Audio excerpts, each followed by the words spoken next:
इतने लोग आस्था चैनल पर कथा सुन रहे हैं, फेसबुक यूट्यूब पर कथा सुन रहे हैं और इस पावन प्रागण्य में कथा सुन रहे हैं, उनसे निवेदन करूंगा, बहुत भटक लिए थे अपन, सारी दुनिया में भटक रहे थे, किसको भजें, किससे कहें किससे ना कहें, ना जाने कितनी कितनी जगह पर जाकर सिर रगड़ा होगा, ना जाने कितनी जगह बाबा जोगियों के चक्कर में पड़ गए होंगे, ना जाने कितने प्रपंच में पड़ गए होंगे, पैसे पे पैसा बर्बाद कर दिया होगा। पर अब हमको किसी के चक्कर में नहीं पड़ना, हमको तो उसके चक्कर में पड़ना है कि जिसने स्वयं कह रखा है कि मेरा तो चक्कर भी मत लगाना। सारे देवताओं की परिक्रमा होती है, शंकर जी की होती है क्या? नहीं। शिव जी कहते हैं कि मेरे चक्कर में भी मत पड़ना, बस इतना याद रखना कि मैं जिस मस्ती में जीता हूं उस मस्ती में अपनी जिंदगी को जीना। कंठ में जहर है, मुख में राम का नाम है, सिर पर गंगा जी धरी है, पास में पार्वती गणेश कार्तिकेय सब बैठे हुए हैं, ऐसी मस्त जिंदगी जीना। कंठ में रखना दुख और तकलीफ को, उजागर मत करना। अपने दुख को किसी को कह दोगे ना, थोड़े दिन तक तो हाँ ठीक है, अब करेगा क्या जिसको कहोगे? किसी से अगर अपने दुख कह भी दिया तो करेगा क्या? तुम्हारे दुख को वो काट सकता है क्या? तो अपने कंठ तक दुख को रखो और इनको मत कहो। संसार वालों को अपने दुख को कहना है तो मेरे देवाधिदेव महादेव से जाकर कहो कि मुझे दुख है, तू मुझे संभाल। अब कोई नहीं मेरा,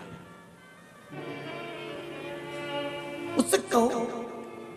परिवार वालों से कहोगे अपना दुख थोड़े दिन सुनेंगे, इस कान से सुना इस कान से निकाल देंगे, कर तो रहे हैं, टेबलेट दे तो रहे हैं, डॉक्टर को दिखा तो रहे हैं, सारी तो जांच करवा ली, अब हम क्या करें, क्या हम मर जाएं? परिवार वालों से कहोगे तो एक ही बात कहेंगे, हमने सब तो कर रहा है, आगे बढ़कर तुम्हारी बहु सेवा कर रही है, आगे बढ़कर तुम्हारे लिए रोज डॉक्टर आ रहा है, इंजेक्शन लगा कर जा रहा है, ये कर रहे हैं, जांचें करा रहे हैं, ये कर रहे हैं, वो कर रहे हैं। घर के लोग तो तुमसे इतना ही कहेंगे कि हम सब कुछ कर रहे हैं। तो अब घर के लोगों से कहकर देख लिया ना तुमने अपना दुख, अपनी तकलीफ, अपना कष्ट। अब एक बार मेरे बाबा से कहकर देखना, देवाधिदेव महादेव से कहकर देखना, शंभु ओघड़दानी त्रिकाल। घर से निकलो तो श्री शिवाय नमस्तुभ्यम या पंचाक्षर नमः शिवाय या षडाक्षर ओम नमः शिवाय या द्वादशाक्षर ओम नमो भगवते वासुदेवाय या 2.5 अक्षर का कृष्ण या 2 अक्षर का राम कहते हुए निकलो। हम तुम पर बंधन नहीं करेंगे, बिल्कुल। हम आपसे ये नहीं कहेंगे कि आप बंद कर रहो शंकर जी के, आप तो घूमते रहो, पर अपनी कीमत बरकरार रखना। मक्खी सब्जी के ऊपर जाकर बैठती है तो उसकी कीमत नहीं रहती, पर वो मक्खी सोनार के सोने की अंगूठी पर जाकर बैठती है और पलड़े पर तुला जाती है तो मक्खी भी तोले के भाव बिक जाती है। अपनी कीमत समझना, हर कीमत बैठ जाना, जाकर बैठना तो देवाधिदेव महादेव के पास जाकर बैठना, कीमतवान बन जाओ। तुम्हारी कीमत तुम्हें बनाना है, तुम्हारी कीमत तुम्हें बरकरार रखना है। गलत जगह पर जाकर बैठ जाना, कहीं का बाबा जोगी के हमारे पास आकर बैठो, हम ये कर देंगे, हम ये कर देंगे, हम ये भभूति उड़ा देंगे, हम ये बेल दे देंगे, हम तुमको ये दे देंगे, हम तुमको वो दे देंगे, और घूमना चालू कर दो और देना चालू कर दो। ऐसे फालतू जगहों पर जाकर मत बैठना। अपनी कीमत बरकरार रखना कि मैं कहूं तो मेरे देवाधिदेव महादेव से कहूं, मेरे शंकर के पास जाकर बैठूं, शिव मंदिर में जाकर बैठूं, शंकर का अनुमोदन करूं। मंदिर भी नहीं जा सकती तो अपने घर में बैठकर उस शंकर का अनुमोदन करना चाहती हूं। 3.5 करोड़ रोम छिद्र ये मनुष्य के शरीर में है, 21,600 श्वास ये मनुष्य के शरीर से रोज निकलती है। प्रतिदिन मनुष्य के शरीर से 21,600 श्वास निकलती है।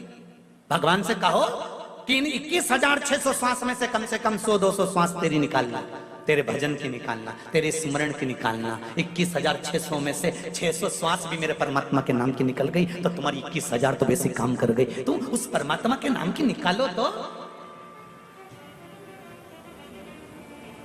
खूब कमाओ दिल से, अपार धन हो तुम्हारे पास में, जितनी तुम्हारी कैपेसिटी है उससे ज्यादा कमाओ। हम तो कहेंगे भगवान तुमको खूब दे, 24 घंटा काम में व्यस्त रखे और तुम्हें मस्त रखे।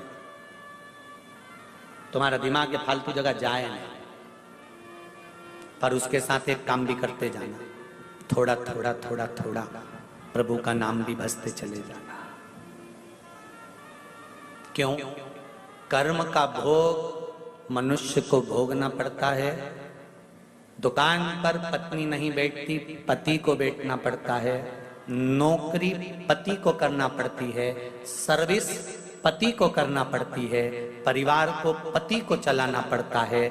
इसलिए पति को नौकरी में भी झूठ बोलना पड़ता है तो व्यापार में भी झूठ बोलना पड़ता है। बेईमानी पति को नौकरी में भी करना पड़ती है तो व्यापार में भी करना पड़ती है। पति को परिवार चलाने के लिए कपट व्यापार में भी करना पड़ता है तो नौकरी में भी करना पड़ता है। परिवार चलाने के लिए पति को छल नौकरी में भी करना पड़ता है तो व्यापार में भी करना पड़ता है।